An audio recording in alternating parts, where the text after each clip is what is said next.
ยกมือ10 นิ้วกราบนอบน้อมอย่างพระติรัตนเกี่ยวเจ้าตั้ง3 ประการอันมีพระพุทธเจ้าพระสัทธรรมเจ้าพระสังฆเจ้าอันเป็นสรณะที่เปิ่งตีเคารพนับถืออันสูงสุดในชีวิตกราบถวายความเคารพพระเดชพระคุณหลวงพ่อท่านเจ้าคุณพระเทพโกศลหลวงพ่อที่ปรึกษาเจ้าคณะภาค7เจ้าอาวาสวัดศรีโสดาพระอารามหลวงตำบลสุเทพอำเภอเมืองจังหวัดเชียงใหม่พระเดชพระคุณหลวงพ่อท่านเจ้าคุณพระเทพปริยัติเจ้าคณะจังหวัดเชียงใหม่เจ้าอาวาสวัด7 ยอดพระอารามหลวงตำบลจ้างเผือกอำเภอเมืองจังหวัดเชียงใหม่พระมหาเถรานุเถระเจ้าคณะพระสังฆาธิการภิกขุสงฆ์สามเณรจุตนจุองค์โดยความเคารพเจริญสุขเจริญปอนปอออกไม่ออกศรัทธานาบุญติ่นจองห้องวัดยุหนุ่มเท่าใจยิงก็ขอน้อมต้อนรับทุกท่านเข้าสู่รายการมรดกธรรมกำเมืองต่างสถานีมรดกธรรมกำเมืองวัดวังสิงห์คำต่างเฟซบุ๊กไลฟ์ของ104ธรรมะคลายเครียดเฟซบุ๊กไลฟ์วัดฝ่ายหินต่าง YouTube และต่างหน้าจอเฟซบุ๊กของญาติธรรมที่ได้เข้ามาแล้วได้กดแชร์1แชร์1บุญไปสู่ยังกลุ่มเพื่อนๆเนอะเมตตาญาติโยมศรัทธาเฮาทุกท่านครูบาอาจารย์เฮาที่ได้เข้ามาชมมาฟังต่างเฟซบุ๊กไลฟ์เข้ามาแล้วก็กดแชร์สิ่งดีๆกดแชร์เสียงธรรมะให้ญาติโยมเพื่อนๆในกลุ่มได้สดับรับฟังกันพร้อมกันนี้ก็เจริญปอนญาติโยมที่ติดตามรับฟังทางสถานีวิทยุบ่ว่าจะเป็นตีวัดหนองกายตำบลสันปะยางอำเภอแม่แตงจังหวัดเชียงใหม่สถานีวิทยุ CM77 วิทยุอินเทอร์เน็ตล้านนาสถานีวิทยุพระพุทธศาสนาจังหวัดเชียงรายสถานีวิทยุพระพุทธศาสนาและจริยธรรม FM 96 เมกะเฮิรตซ์ในส่วนของวัดฝ่ายหินนั่นก็บอกว่าเสร็จหรือยังใช้งานได้หรือยังก็พอยังไปแจ้งมาเตื้อแต่ว่าคาดว่าจะแล้วเสร็จหรือวันนี้อาจจะตะกี้นี้เปิดเช็คสัญญาณยังบ่ออกอากาศเตื้อในส่วนของคลื่นสีขาวปนกับปกติอยู่ก็คงจะเป็นวันนี้เนาะถ้าจะได้ตังพอแจ้งมาก็จะได้แจ้งให้ญาติโยมศรัทธาได้รับทราบตีรอท่าฟังต่างวิทยุของวัดฝ่ายหินตอนนี้ช่างได้ดำเนินการแก้ไขปรับปรุงสายนำสัญญาณตีชำรุดเสียหายเมื่อฝนตกหนักน้ำเข้าสายช่างได้ดำเนินการซ่อมแซม หรือว่าดังพอก็ได้สั่งของมาเปลี่ยนรอสักระยะเนาะปะกันวันนี้อากาศก็ยังอึมครึมอาจจะมีฟ้ามีฝนอยู่เนอะแล้วก็ใกล้ที่จะเข้าพรรษาแล้วเหลือเวลาแถมประมาณ1 เดือนเดือนปลายก็จะเข้าพรรษาพฤษภามิถุนากรกฎาก็อย่างที่ได้บอกไปตะวาเตรียมพร้อมซ้อมกายเตรียมใจเด้อเตรียมที่จะได้เข้าสู่ร่มอารามโดยเฉพาะอีพ่ออีแม่ญาติธรรมผู้ถุงวัยผู้สูงอายุพ่อบ้านแม่บ้านหรือแม้กระทั่งลูกหลานเยาวชนคนดีพุทธศาสนิกชนเฮาก็จะได้เข้าวัดปฏิบัติธรรมฟังน้ำฟังธรรมกันในช่วงฤดูกาลเข้าพรรษา3 เดือนเป็นเวลาที่จะได้ประพฤติวัดปฏิบัติธรรมกันเข้มงวดหน่อยก็ฟิตซ้อมกันเนอะ กรรมไหวกรรมสากรรมหยาดน้ำกรรมลาพระอย่างเราเนี้ยก็อาจจะหลงลืมไปเพราะ2 ปียกเว้นตันติธรรมเป็นกิจวัตรทุกวันบอกว่าจะอยู่ที่วัดบอกว่าจะไปวัดอยู่บ้านหรือไปวัดหยาดน้ำไหว้พระสวดมนต์อยู่แล้วก็คงบ่มีปัญหาแต่ทันทีบาลัมได้ไหว้พระสวดมนต์ก็เอามาฟิตมาซ้อมกันไว้เนอะแล้วก็ในช่วงนี้เป็นช่วงของงานทำบุญส่งน้ำพระธาตุเจ้าเจดีย์แต่ละวัดแต่ละวา ก็มีหลายที่หลายแห่งประเพณีแห่งอันหนึ่งก็คือประเพณีการไหว้บรรพชนไหว้บรรพบุรุษประเวณีเดือนเก้าเลี้ยงผีปู่ย่าผีบ้านผีเฮือนเหล่านี้เป็นต้นอันนี้เป็นจารีตฮีดหอยที่ได้ปฏิบัติกันมาเจนโบราณอาจารย์เจนปอุ้ยแม่มอนเขาละก็จะไปละไปลืมเนอะโดยเฉพาะแล้วเด็กสมัยใหม่เด็กรุ่นใหม่มักจะหลงจะลืมไปมักจะบ่ค่อยได้หูวัฒนธรรมประเพณีอย่างต่างๆเหล่านี้บ่ได้สนใจมันจะทำให้วัฒนธรรมจารีตฮีดหอยเฮาสูญหายไป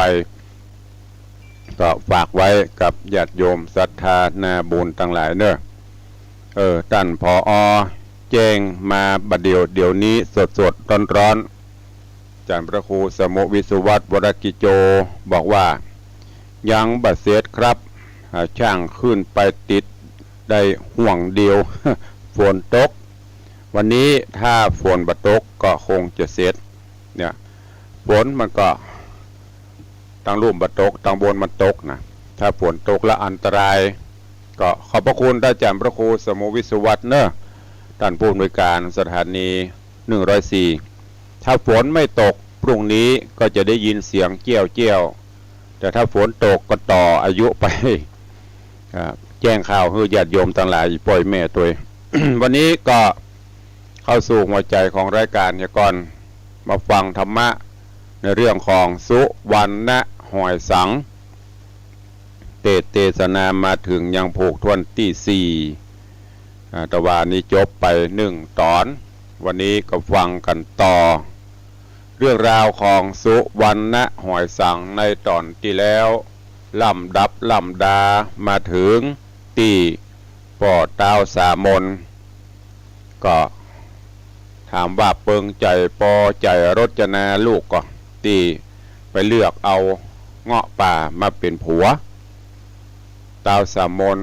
บอกให้เปิงอกเปิงใจอับอายตัวก็เลยสมรู้ร่วมคิดกับเขยถึง6 คนหาต่างกันแกล้งโพธิสัตว์เจ้าเงาะป่าโดยประการต่างๆนานาใจเปิ่นไปเสาะสัตว์หล่ากวางฟานใจเปิ่นไปเสาะหล่าเนื้อหล่าหมูจนเปิ่นก็ทำให้ได้สำเร็จทุกประการจนในตอนที่แล้วเก่งบนแหมะใจไปเสาะป่าโพธิสัตว์เจ้าก็บ่เดือดร้อนเพราะได้รับเวทมนต์คาถาจากแม่ยักษ์ก็ใจเวทมนต์คาถานั่นเฮียกเอามาหมดแต่ว่าเคยตึง6ก็ไปเสาะป่าจากที่ป่าก็นักมาถึงตะวานี่ที่ไหนก็มีบวกได้ก็ได้หนองได้ล่องได้แม่น้ำได้ก็ได้ดักปิงพอเสาะไปเสาะมาเป็นปรากฏว่าป่าเหล่านี้ปุ่นไปกองโก้กองโกดอยู่ที่หน้าโขดหินลานหินที่โพธิสัตว์เจ้าเงาะป่าได้แถลงเปรตถอดเงาะไปนั่งเหียกมาไว้มดเอาไปอยู่หั่นดินพุ่มพ่ำตึงน้อยตึงใหญ่ก็ไปขอข้าขอแบ่งขอปันสักตัว2 ตัวเตอะโพธิสัตว์เจ้าเงาะป่าก็ถามว่าจะเอาไปเนี่ยจะได้ แล้วมานี่มันเป็นอย่างมาถึง5-6 คนก่อนอย่างบ่ได้อย่างสักอย่างเคยถึง6 คนบอกว่านั่นแหละคือเงาะป่าก็ได้อธิบายความเปลี่ยนไปเปลี่ยนมาคือกับโพธิสัตว์เจ้าเงาะป่าได้หูโพธิสัตว์เจ้าทั้งท่านที่หูละแต่อยากจะลองใจว่าเขาจะบอกความจริงก่อเขาก็บอกโอ้จะอันเป็นอย่างแต่ต้องมีของแลกเปลี่ยนโอ้แล้วจะเอาอะไรอย่างข้าได้ทรัพย์สินสลิงคานเงินคำกำเกือกะข้าได้ของใจอย่างกะเงาะป่าบอกว่าข้าได้อย่างสักอย่างของเฮามีเปลือกหมู่นั้นเอาจะอีถ้าท่านเจ้าข้าได้ขอแลกกันจีนไปจีนไปอย่างก็จีนไปป่ามาป่าไปจีนมาแลกกันเยอะ ได้อย่างปาดเอาจิกหูดังจิกหูดังลองหลับตานึกพอมันจะปะโตแสนสาหัสปานใดปาดเอามาคนน้อยเอาอย่างอื่นไปได้กะบ่เอาจะเอาจิกหูดังนั่นนะเอาเมื่อเป็นจะอีเนี่ยใดถ้าบัแรกบัได้ป่าไปก็ตายอยู่ดีก็เลยจะตกลงกันปาดจิกหูดังเฉือนจิกหูดังคนนิ้วเอามอบแต่ว่ามาถึงตัดทีนี้เวลาหมดจบลงวันนี้มาฟังกันต่อว่าจะเกิดเรื่องราวอันใดขึ้นแถมโพธิสัตว์เจ้าเงาะป่าจะแก้โตดตาได้ก่อหรือเต้าสามมนกับเคย6 คนจะมีวิธีหรือว่าจะหาต่างกันแก้งเปิ้นจะได้แหมเจิญญาติโยมศรัทธาเฮาเนอะได้ติดตามรับฟังส่วนการตักตายก็เดียวก้อยใต้รายการเนอะไผ่เข้ามาแล้วมีอันใดก็พิมพ์คอมเมนต์เข้ามาได้ติชมรายการได้แล้วก็เดียวใต้รายการก็จะได้ตักตายครูบาอาจารย์และญาติโยมที่เข้ามาชมมาฟังกันต่างหน้าจอ Facebook ไลฟ์อยู่ในขณะนี้โอกาสบัดนี้6 โมงป่ายละเจิญทุกท่านตั้งอกตั้งใจฟังพระธรรมเทศนาปืนเมืองเหนือเรื่องสุวรรณหอยสังผูกที่4ตอนที่2ณโอกาสบัดนี้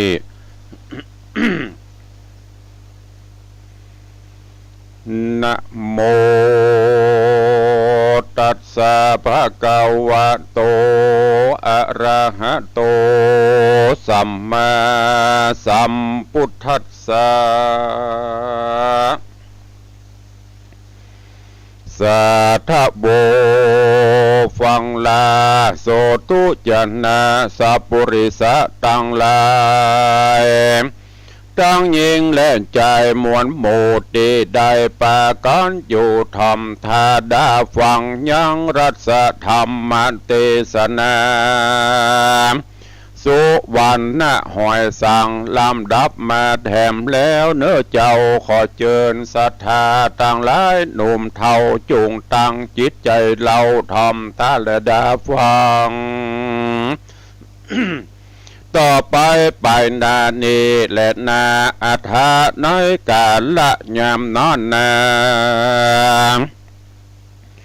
ฝูงจะยาเมียแห่ง6เคยเดจุภูเขาจื้นสู่ยินดีว่าสามิกาเก่งกราบ่น้อยหน้าภัยนา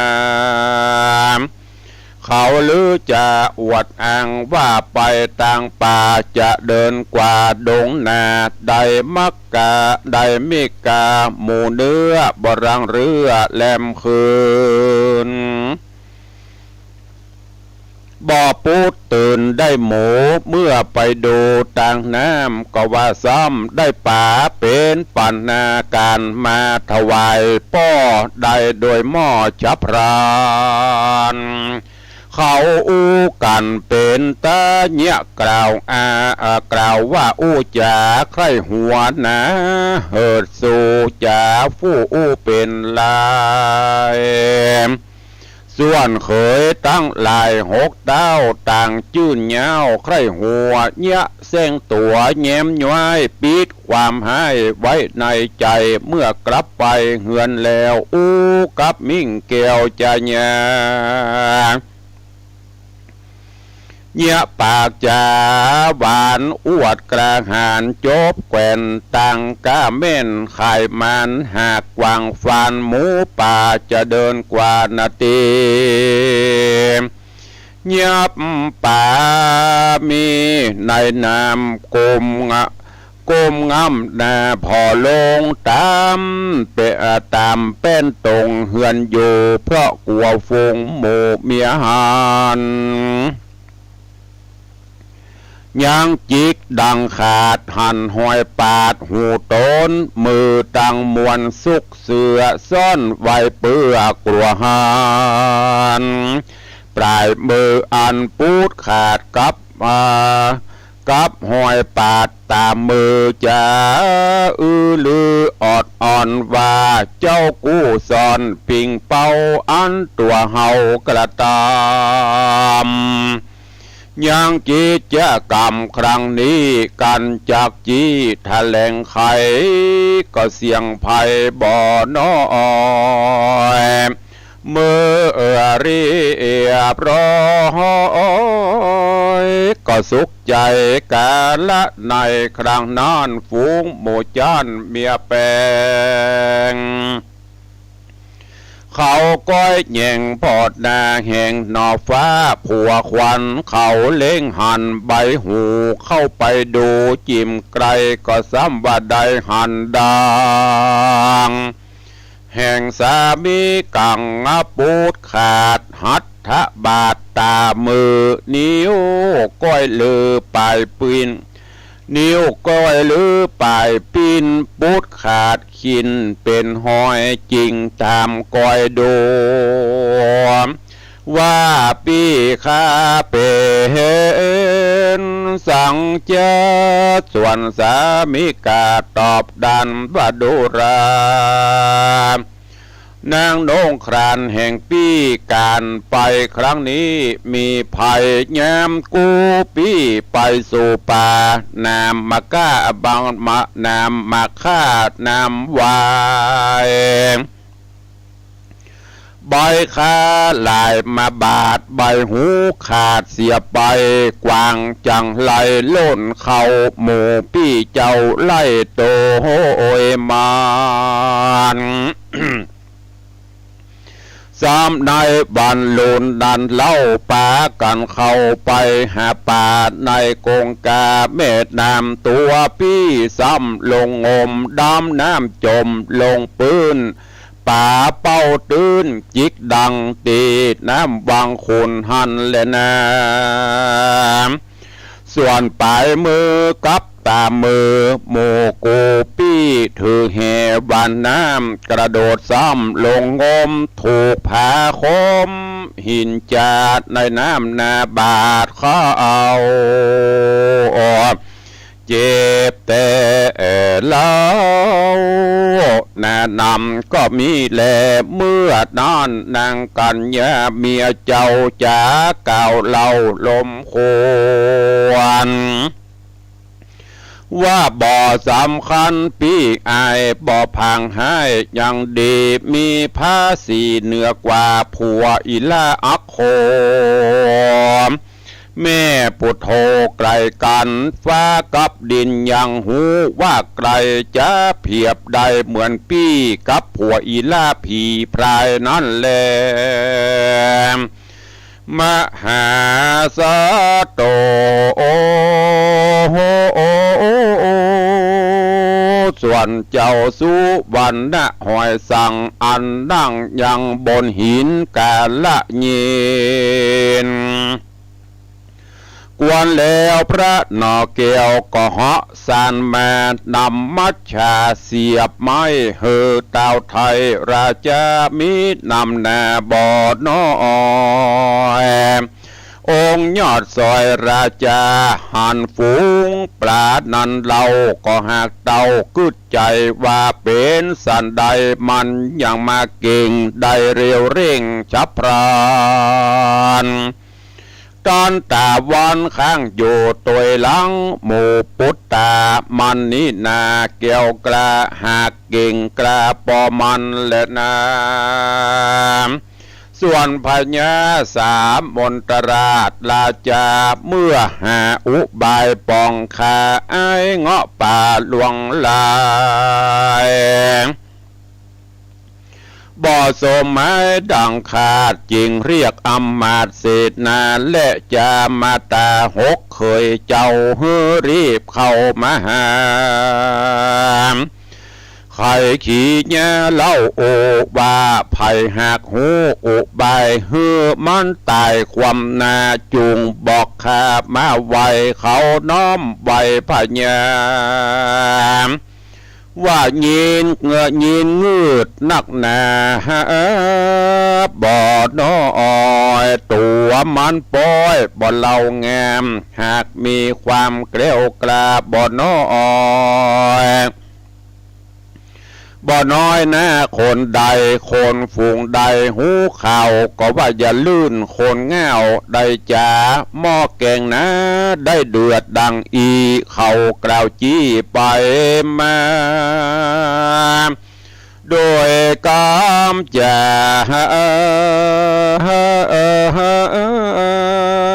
หลายประการว่านอนและนาตาสะเมงคาเนในขณะยามนอนอันว่าหินปันดุกรรมพละศิลาอาจแห่งอินตาธิราชคุณสวรรค์ก็มีอันพิษแผกฮ้อนหายแรกนักหนาเป็นอุทาการกระดังเหมือนดังไฟมังกับอินตาลับตาไวขันนิ่งควายคนหาตาวะติงสาแหล่งลาบอปะว่ามีสังพอลงยังเมืองมนุษย์ก็แจงวิมุตติวิญญาณ หันกับตาแจงทีว่าหินนั่งนี้กระด้างแข่งเหตุจอมแปงเจิงเงาสมาคมกับเจ้าลูกเคยตั้ง6 คนเลยใส่โต้กำลังโจดจากันยังอุบายจักฆ่ายังนอนละหอยสั่งพร้อมกันยังภาษาทมีเต้าราชสมน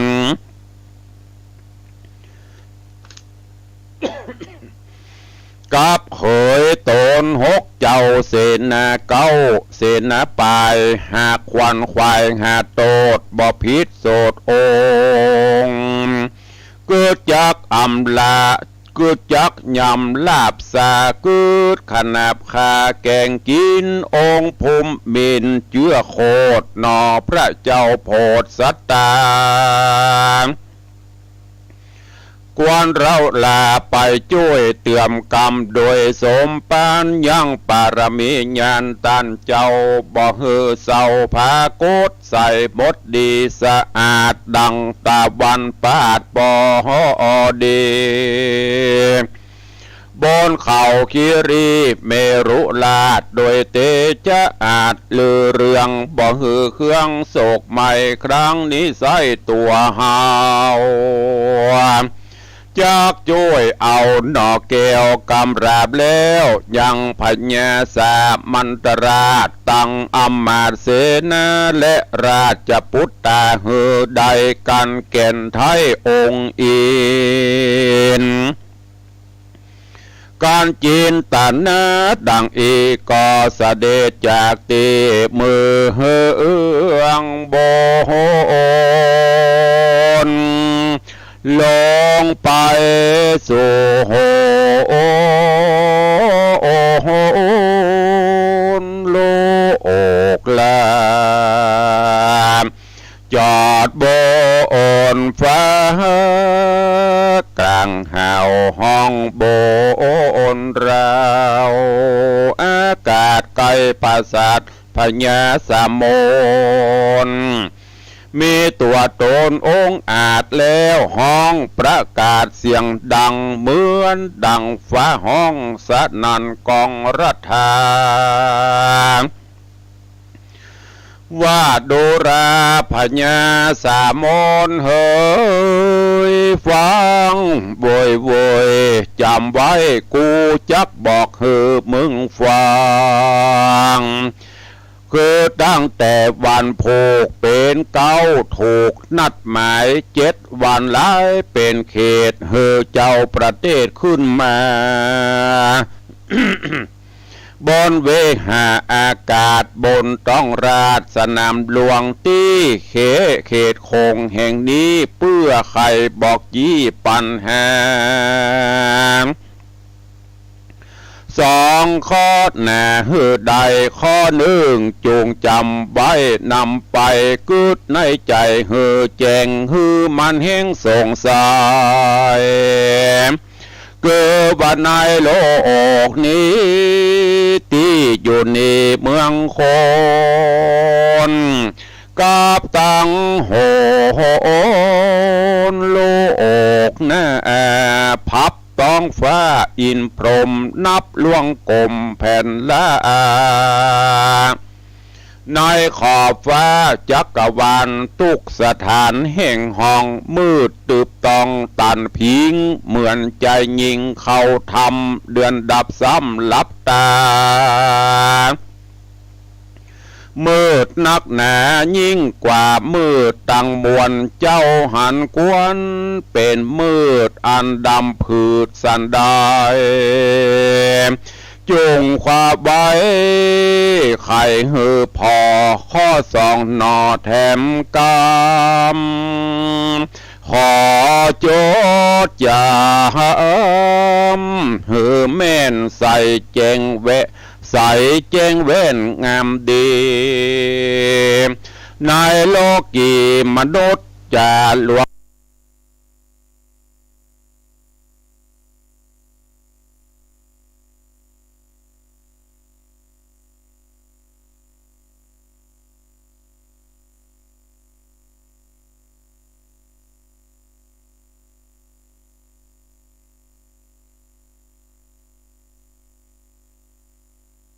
สุดจักรวาลพับ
ฝูงอำมาตย์เสนามวลหมู่อันพร้อมอยู่ในหอการใจคอตานตีตืบตีบเหมือน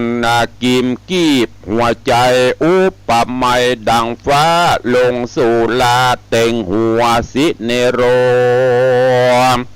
รูลาดลมหยัดดาลมแยดป้าเต็งตัวจริงไว้ขุนพลผู้เก่าว่าข้าเดเจ้านอไทยกรรมอันใดเจ้าพ่อจะบอกต่อเสนาอยากนักอยากนาอันจักเก้ปัญหาบนอากาศเอาค้อนฟาดตีครีมเจ้าโลกีโลกลาฟุ้งหมู่ขาตั้งหลายอันเป็นเคยในป้อทุกคนก่อครองเฮือนบ่เหาะเหินต้องฟ้าเตียวแผ่นลามนุษย์สากันว่าซึกมาเหนือไตตกออกไสบ่กลัว หับต่างหัวบ่ยานบ่ปลายก้านถอยนีจากรีบตีเข็นขาเตียวบนฟ้ามันบ่มีขัวขอเนื้อหัวอนุญาตขอยอมเป็นทาสดิลีแต่และนาตาในกาลยามนานพญาสามนตราชได้ยินคำพูดตารัตเสนาก็มีหัตถญาใจหดหูกั้งแก้นอยู่ภายในเหมือนดังไฟกองใหญ่มาสุมไฟในอกยินบิตกเลือลายจริงฮือเสนาอำมาตย์ไปประกาศเรียกหายังผู้จักมาแก่ดีหลีเล่นมากครีบนอากาศว่าผู้ใดอาจแก่ใดจากฮือมาให้สมบัติเป็นกษัตริย์สืบเงาแทนพระเจ้าราชาและนาเมื่อนาราชาปุริสาคนใจแห่งบาทไทยองค์ตองแบ่งเป็นกองเป็นหมู่ขึ้นมาสู่ดังไปตามเขตในเมืองบ้านดอกนิคมขอกรัฐาประกาศหาผู้เก้ปัญหาแต่ดิเลว่าเจ้าปุรีจักมอบสมบัติมอบเกณฑ์เมืองฮือเป็นบุญเรืองเจ้าฟ้าสะบวยแหล่งลาปราณสีบ่ปรากฏว่ามีคนผู้ใดอันอยู่ในโค้งเขตมาแจ้งเจตจำนงเข่าตั้งปวงเมื่อไวองค์ท่านไทยราชา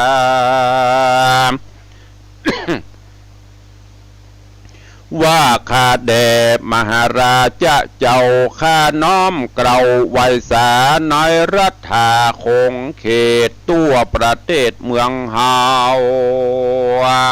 ฝูงมาเร็วเอาข่าวสารไปบอกตั้งภาษาในรัฐาจุมผู้โลกเจ้าจ้างโสดเมืองมนตั้งหมู่คุณและไพรบ่มีไผได้อาสาจริงรีบมาทูลบอกนี้แหละนะโสราชาส่วนพญาสามมนตุกอกตนเต่าไทยตุกโศกไม่มองใจกลัวเป็นภัยวินาศแก่ปัจจนราชสมบัติองค์นางกษัตริย์เมียมิงลูกเต่ากิ่งวงใหญ่เสนาในเสนานอกกับต่างออกเต้าแสนเมืองปัจจาเมืองตัวลาโตกขป้าใจปือกึดดังเรือบ่ออกเกิดถึงหมอกวันพัด กำหนดนัดมาไกลอกหนีบไม่ตันพิงโป่งใจคิงครั้งนี้บาจากเถิงที่บีบาดเตียงจากปัดได้พรากบ้านเมืองจากเมียตนเปิงมีเจ้าแหล่นนาน้อยการละนอยามนอนไม่สีผู้เงาพระแม่เจ้ามนทาหารพระราชาผู้เป็นผัวเจ้าทุกโศกเศร้านักหนา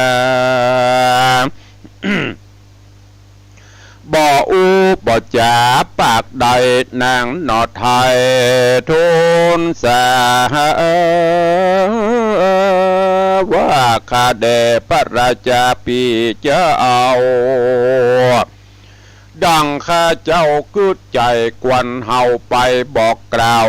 หูข่าวตามมีแก่บุตรีลูกละ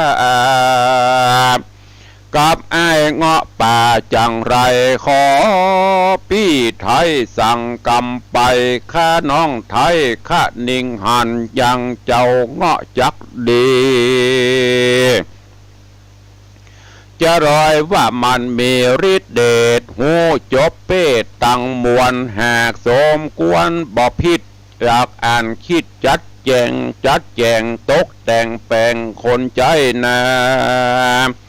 เฮือรีป่าได้เจิญมาตอบปัญหาแตนพี่ไทยพระที่ไว้ทะล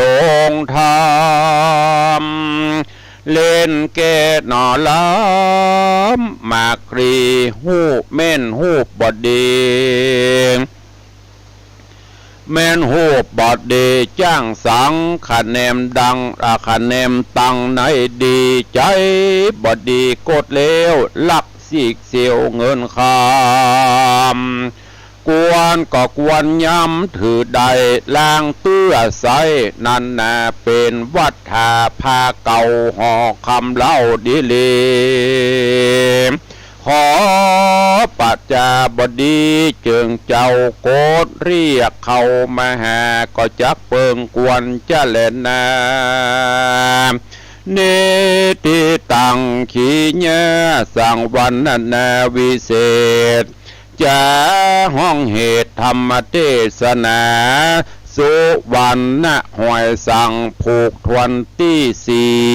ตอนที่สองก็บังโกมสมเร็จสะเดช พระธรรมเทศนาสุวรรณหอยสังลำดับลำดามาถึงอย่างผูกทวนที่สี่ตอนที่สองก็ขอโป่งวางไว้โดยเวลาเพียงเท่าอีเนาะก็วันนี้เรื่องราวของสุวรรณหอยสังก็มาถึงอย่างปอเต้าสามนได้ใจลูกเขยถึง6-7 คนนั่นไปเสาะหาป่าแต่แล้วก็คือหาอุบายจะกำจัดโพธิสัตว์เงาะป่าแต่ว่าท่านเจ้าโดยบนสมปานมีสามารถแก้ปัญหาทุกอย่างได้ผ่านพ้นไปด้วยความราบรื่นเรียบร้อยมาถึงตอนนี้ก็ยังบ่ฮู้จักจะเฮ็ดจะลาบเตื้อมาประสุมจุ่มนมกันสุ่มกันคิดหาแผนการที่จะกำจัดโพธิสัตว์เจ้าเงาะป่าแห่งกำนี้ฮอนถึงองค์อมรินทร์พระอินทร์เจ้าฟ้าผู้อยู่สวงสวรรค์ปกติแต่นั่งหรืออาสนะนั่งของเปิ้นจะอ่อนนุ่มดังนุ่นสำลีมาวันนี้กำลังสัดก้นนั่งตึกบันนิ่มบันนวลเขามันเป็นอีหยังนี่มันอย่ามากระด้างมันอย่ามาแข็งจะต้องมีอันอย่างสักอย่างเกิดขึ้นบนสวงสวรรค์นี่ก็บนโลกมนุษย์ท่านเจ้าก่อนรับตาเพ่งพินิจพิจารณาพอตั้งบนสวงสวรรค์จันฟ้าโขงเขตห้องเปิ่นก็ปรากฏว่าเงียบไม่มีอะไรเปลี่ยนแปลง ไม่มีอะไรผิดสังเกตจากนั้นก็เลยส่องลงไปบนโลกมนุษย์โดยทิพจักษุติพโดยตาติพของเปิ้นพอโลบนโลกมนุษย์มีไอ้อย่างเดือดร้อนผู้มีบุญเป็นไอ้อย่างกะก็ปรากฏว่าโอ้ตีบนเมืองมนุษย์โพธิสัตว์เจ้า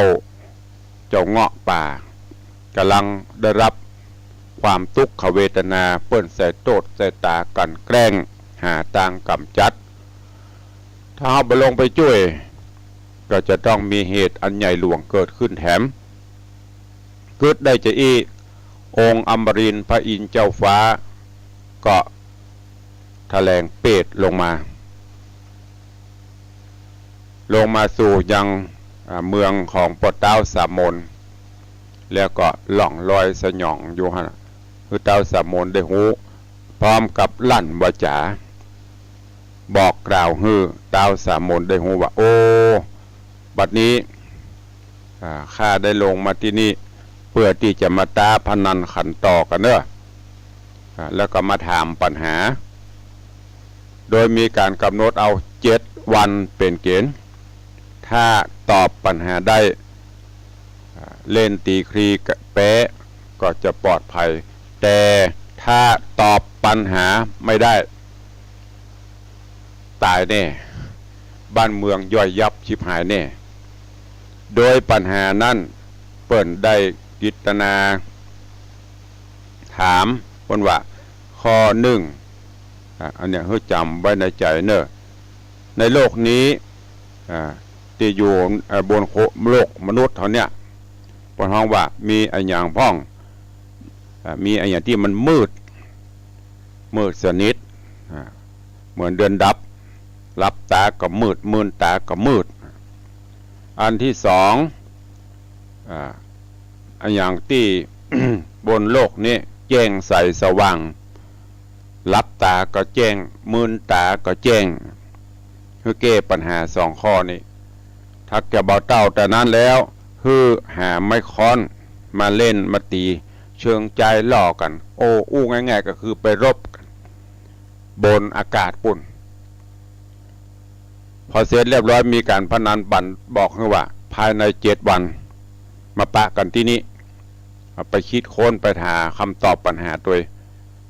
ถ้าเงี่ยได้ก็รอดไปเงี่ยบ่ได้ต้านนั่นแหละจะถึงการระวิบัติบ้านเมืองของท่านก็จะต้องล่มโจมปอดโดนไม้นี้กำนี้เนี่ยจะได้นอนก็บลับกระบนกระวายกระสายกระซับคิดหาวิธีห้องเคยถึง6 คนมาจุ่มนุมสุ่มหัวกันแฮมแต่ก่อนนี้หาทางที่จะคิดกับจัดเปิ่นบัดนี้เจอเข้ากับตัวเก่าจะเนี่ยจะได้เคยถึง6ก็บอกว่าโอ้ป่อเคย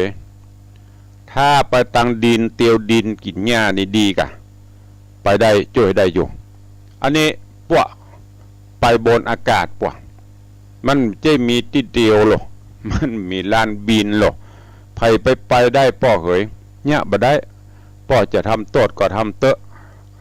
ไผก็เงียบได้สักคนทีนี้ด่านต่อไปใจเสนาอมาตย์ ไปปกเป่าข่าวสารนี้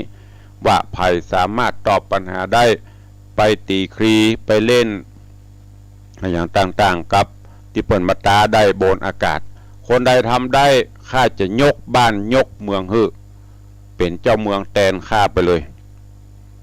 ตีกองห้องเป่าไปก็ดักปิงบะหือบะอือบะซื้ออย่างสักอย่างวันเวลากระผ่านโป้นไปไกลเข้ามาติกๆเอาละเป็นกระสับกระส่ายกระวนกระวายอย่างเงี้ยจะได้มาถึงยังแม่มนทามเหสีเจ้ากึดได้ออกมาว่าโอ้ป่อมันนี่เนาะหรือป่อพญาข้าบาดเจ้ากึดบ่าลองไปบอกรจนาเหรอขอบผัวรจนานั่นน่ะไปแตนเพราะว่าข้าพอละข้าบาดเจ้าพอละผัวรจนาคนเนี้ยเคยล่าเขาเนี่ย ตั้งแต่ตั้นเจ้าใจไปหั่นไปนี่ทำได้สำเร็จหมดถึงแม้นตัวจะบางงามแต่อาจจะดำนอกในใสแล้วก็แถมอย่างหนึ่งมีพิษอย่างไผบอกว่าอย่างไผพูดง่ายๆก็คือเป็นคนศีลคนธรรมบุญบารมีเขาคงจะช่วยเขาได้แม่นางโมแม่พญาก็บอกฮือปอเต้าสามนกับนี้เริ่มหันแสงสว่างปลายอุโมงค์มาพ่องละก็คิดว่าคงจะเป็นอย่างแม่นาอย่างอันแม่พญาว่าแต่กำลังจะฮือเสนาอมาตย์ไปเจิญไปบอกฮือเงาะป่าเข้ามาแล้วก็อาจจะสั่งการฮือไปในการตีครีในการตรายปัญหาตอบปัญหากับองค์อมรินทร์พระอินทร์เจ้าฟ้าได้เรื่องราวของสุวรรณหอยสังจะเป็นจะได้ก้อยติดตามถ้าฟังกันในตอนต่อไปวันนี้ก็ขอโป่งวางไว้แต่เพียงเท่านี้อันนี้ท่านทั้งหลายข้อคิดธรรมะให้ทุกแก่ท่านทุกนั้นถึงตัวเนี่ยหาตุกหาโตดใส่ใครใส่ความเปิ้นสุดท้ายมันย้อนกลับเข้ามาหาเฮามาหาตัวเก่าก็จะต้องเดือดร้อนเพราะฉะนั้นบ่ต้องไปขอดกรรมกระทำเวรไผบ่ต้องไปใส่โตดใส่ตาเปิ้นอย่างที่บอกว่ากรรมบ่มีแปลงใส่กรรมบ่ใหญ่แปลงเอาใส่โตดใส่ตาเปิ้นสุดท้ายกรรมนั้นโตดนั้นย้อนมาหาเฮาก็จะลำบากสู้อยู่ไปปฏิบัติธรรมไปกินไปตานไปเมื่อมีกรรมก็กรรมภัยกรรมมันบางคนก็สร้างกรรมนักกรรมเบาเรื่องมื้อนี้หันเปิ้นมีก็จะไปค่าได้หันเปิ้นขี้ไร้ก็จะไปดูแควนช่วยกันไปปฏิบัติธรรมไปพอตัวเก่าเฮาฮื้อนักหลับตาดูตัวเองอย่าไปพอคนอื่นพอนี่พอได้แต่จะไปพอในเรื่องร้ายพอในเรื่องที่ดีๆสรรหาแต่สิ่งที่ดีๆมองโลกในแง่ดีคนเฮานั้นมีเหมือนกันหมดถึงดีถึงชั่วก็พอในด้านดีเปิ้นส่วนที่มันบดีก็เป็นเรื่องเฉพาะตัวของเปิ้นกรรมไผ่กรรมมันเนอะฝากไว้กับทุกท่านตัวเวลาก็เวยเนาะใกล้จะหมดเวลาแถมแล้วเหลือเวลาแถม6-7 นาทีก่อนที่จะได้ตักได้ตายครูบาอาจารย์หรือท่านที่ฟังวิทยุได้ก็เดี๋ยวก็โทรศัพท์มารายงานผลเนอะฟังจากที่ไหนตั้งใดพ้องก่อนอื่นก็ขอแจ้งข่าวสารให้กับครูบาอาจารย์ญาติโยม FC แฟนรายการเนอะจะไปลืมวันที่26 27 28หรือ26 27 28มิถุนายนที่จะถึงนี้ขอน้อมเอิญเจิญจวนทุกท่านร่วมงานประเพณีส่งน้ำพระธาตุที่วัดวังสิงคำตำบลประแดดอำเภอเมืองจังหวัดเชียงใหม่ร่วมงานใส่ขันดอก108 ขันและถวายทานต้นปัจจัยต้นเงินเพื่อสมทบในการก่อสร้างห้องปลดทุกข์หรือว่าห้องน้ำห้องสุขาของวัดวังสิงคำเด้อการนี้น้อมเอิญเจิญจวนทุกท่านพอมีเวลามาเจ้าก็ดีบ่ายก็ได้ค่ำมืดก็ดี3 วัน 3 คืนเนอะที่วัดวังสิงคำและท่านผู้ใดจะร่วมทำบุญถวายทานต้นเงินก็ขออนุโมทนาขอบคุณต้นเงินมันเป็นจะได้ตุลุง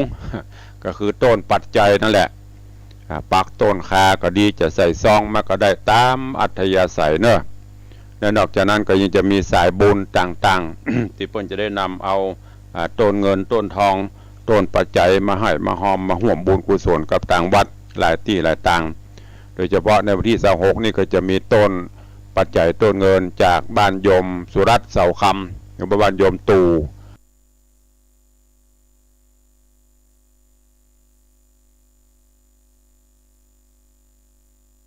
ของโยมแม่จันดีวิสุทธินันท์ของหลวงพ่อธรรมพระครูสถิตเจติยลักษณ์ก็จะนำมาวันที่26นะน้อมเอิญเชิญชวนทุกท่านพิธีสงฆ์จะมีในช่วงเย็นเวลา6 โมงแมลงส่วนภาคกลางวันเปิดโอกาสให้ญาติโยมได้ใส่ขันดอกไหว้พระขอพรตลอดวันอันนี้ก็แจ้งกำหนดการให้ทุกท่านตัว แล้วก็บุญด่วนทันใจท่านผู้ใดจะร่วมโมทนาบุญปูชาดอกบัว ดอกบัวที่เขาจะเอามาใส่ขันดอกมัดเพื่อเปิ้นใส่ปูชาใส่ขันดอกเนอะดอกละ5 บาทท่านผู้ใดใครตาลดอกบัวจากคนตรมสามารถขึ้นสู่ที่สูงปูชาพระรัตนตรัยก็แจ้งข่าวสารกันมาได้เนอะก็ขออนุญาตตักทายครูบาอาจารย์และญาติโยมตั้งหน้าจอหน้าเฟซเนาะก็ขอบคุณอนุโมทนาบุญคุณโยมสลินทิพย์บุญเลิศเจริญปอนกับคุณโยมยุทธจังซอยุทธนาห่างดงเนอะกราบใบสาครับสาธุเจริญปอนคุณโยมชนจันทร์สอนคำกราบสาธุเจ้าเจริญปอนพี่นานจรันปิยะจันทร์ดอยสิวเนอะของพี่นานจะมาวันใดก็แจ้งมาตัวเนอะเดี๋ยวจะได้เตรียมน้ำพริกตาแดงไปเลี้ยงกราบสาธุครับตุลุงสาธุเจริญปอนพี่หมอมัทนาอัมพันธ์กราบใบสาเจ้าเจริญปอนเนอถวายความเคารพท่านเจ้าหลวงพ่อพระครูสถิตเจติยารักษ์ ท่านเจ้าคณะตำบลแม่แฝกเจ้าอาวาสวัดเจดีย์แม่ครัวก็เป็นครูบาอาจารย์ที่เคารพนับถือซึ่งกันและกันฝากไว้เนอของเปิ้นจะแล้วละวัดเจดีย์แม่ครัวเปิ้นกับแปลงห้องปลดทุกข์นะแปลงไปติดกระเบื้องละของเฮากำลังก่อแล้วแต่ว่ากำลังจะเริ่มฉาบวันนี้จะได้กระเปิ้งบารมีตังหลวงพ่อวัดเจดีย์แม่ครัวด้วยเนอะเจริญปอนโยมปี้อัญชลีคำกิติเนอะมาห่วมกินห่วมตาลด้วยกันเนอะ26 27 28เจริญปอนคุณโยมทองคำทิวงคำวันนี้มีบุญได้ฟังธรรมถ้าจะให้บุญนักก็มาช่วยสร้างห้องน้ำเนอะมาร่วมบุญกุศลตัวกันตัวเจริญพรโยมจันสายแปลงหลวงเจริญพรคุณโยมตู่โยมตู่จุรัตน์เสาคำก็ได้เข้ามาเจริญพรป้าแก้วป้าบัวแก้วสมสวยแล้วก็เจริญปอนพ่อเลี้ยงสุนทรบงปันได้เข้ามาชมขอบคุณทุกท่านตัวเหลือแค่2 นาทีทางบ้านมีไผ่ก็จะอู้กับตุลุงเข้ามาเนอะ ใครจะอู้จะแจ้งผลการรับฟังที่ฟังจาก CM77 เป็นจะได้พ่องฟังจากหนองกายเป็นจะได้พ่องสัญญาณชัดเจนดีไหม2 นาทีสุดท้ายแจ้งเข้ามาตัวเองก็อย่างที่ได้บอก104วันพุธถ้าวันนี้ฝนไม่ตกบรรยากาศเป็นใจช่างก็คงจะดำเนินการเสร็จเรียบร้อยวันพุธคงจะได้ยินเจียวล่ะใกล้งานเข้ามาตุลงก็เริ่มจะมีงานนักเนอะบางเจ้าก็อาจจะเป็นเทปรายการหรือบางเจ้าก็อาจจะหายไปก็ต้องขอสู่มาอภัยตัวเองบางเตื้อก็งานนักทำงานกันเมื่อวันตอนกลางคืนก็จำวัดบัดอิ่มก็จะทำให้มันเพลีย แต่คืนนี้ก็ต้องขอบคุณอนุโมทนากับท่านคุณหมอเพทายเตโชลานเจ้าของผู้จัดการคลินิกแพทย์สวนดอกแถมตำแหน่งหนึ่งก็คือท่านเป็นรองนายกองค์การบริหารส่วนจังหวัดตะคืนหลังจากที่เลิกงานราชการแล้วก็ปิดคลินิกแล้วเมตตามาฉีดยาป้องกันแก่นิ้วล็อกอันนิ้วนี่นะเรียกมีสปะนิ้วล็อก2 เตือ3 เตือก็โดยเมตตาคุณหมอก็ฉีดยาบางนิ้วก็3 เข็มละแต่ว่านี้3 นิ้วลวดนิ้วโป้งนิ้วโค้ข้างขวานิ้วกลางข้างขวาแล้วก็นิ้วนางข้างซ้าย3 เข็มตั้งเข้าไปตะคืนเนี่ยปัดทอดมาเจ้านี่ก็รู้สึกว่าดีขึ้นมันจะคือมันหายขาดมันมาหายต้องผ่าตัดก็รอให้มันแล้วการแล้วงานดีๆขอบคุณคุณหมอเพทายขอบคุณกับท่านสจ.จิรันพรด้วยเนอะที่เมตตาสละเวลามาฉีดให้บริการให้แผววัดก็ ก็ขอบคุณอนุโมทนาบุญตัวพี่นันจรันแจ้งมาว่าวันที่26วันติดนี่จะมากันหลายเนาะวันติดวันเริ่มงาน26 9 โมงเช้านัดปะกันโดห้องยมตู่ก็9 โมงเช้าของพี่นันจรันก็9 โมงเช้าของแม่จันดีก็ถ้าจะ9 โมง3-4 ต้นบางวันใดก็มากันเนอะ26เริ่มงาน27 28 3 วัน 3 คืนเอาละเนาะเวลาหมดเวลาพอดี7 โมงตรงขอนำรายการจากครูบาอาจารย์ท่านเจ้าพอออกไม่ออกศรัทธาเฮาไปก่อนเนาะปะกันใหม่ในวันต่อไปขอความสุขสวัสดีจงบังเกิดมีกับครูบาอาจารย์พอออกไม่ออกศรัทธาทุกรูปทุกท่านทุกคนเนอะวันนี้ก็ขอให้เป็นวันแห่งความสุขวันโจกวันใจวันร่ำวันโรยใครอยากโรยก็สัจจะอธิษฐานผาธนาเอาถ้าโรยแล้วอย่าลืมตั้งจิตเอาเนอะวันนี้ขอให้ถูกเนอะถ้าถูกจะแปลงต้นเงินไปตานวัดวังสิงคำดิลองตั้งจิตอธิษฐานเอาขอบุญบารมีแก้วเจ้า3 ประการเตปาอาหักสิ่งศักดิ์สิทธิ์ใดโปรดประทานพรประทานโชคประทานใจขจัดปัดเป่าสิ่งอปมงคลชั่วร้ายออกจากญาติโยมทั้งหลายเนอะใครคิดอันใดก็ขอให้สมความปรารถนามีโชคมีลาภเหมือนกันจุตนจุองค์จุผู้จุโขนเนอะจัตตารโอธรรมาวัฏันติอายุวันโนสุขังปะลัง